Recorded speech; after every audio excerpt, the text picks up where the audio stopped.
বন্ধুসকললৈ বহুত গৰম আজি এয়া দেখিছেনে বিজুলী ঢেৰেকণীয়ে অহাত বতাহ আহিলতহে উশাহ ল'ব পাৰিছোঁ আৰু দেই, নহ'লে অৱস্থা বেয়া হৈ গৈছে আৰু। ৰাতি চোতালতে বহি আছিলোঁ বতাহ খাই বহুত দিনৰ মূৰত উশাহ এটা লৈছোঁ আৰু দেই।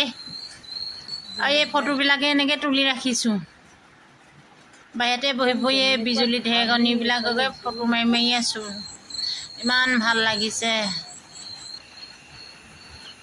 গছ গছনি জীৱ জন্তুবিলাকৰ অৱস্থা নাইকিয়া হৈছে আৰু দেই, ইমান গৰম হৈছে। বৰষুণ এজাক আহক আৰু সোনকালে, বহুত ডাঙৰ বৰষুণ এজাক।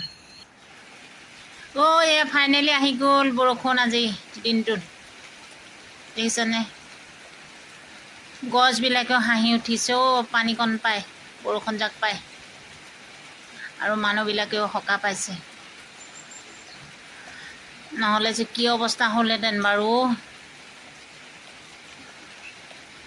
ইমান গৰমতো ৰাম ৰাম আৰু দেই।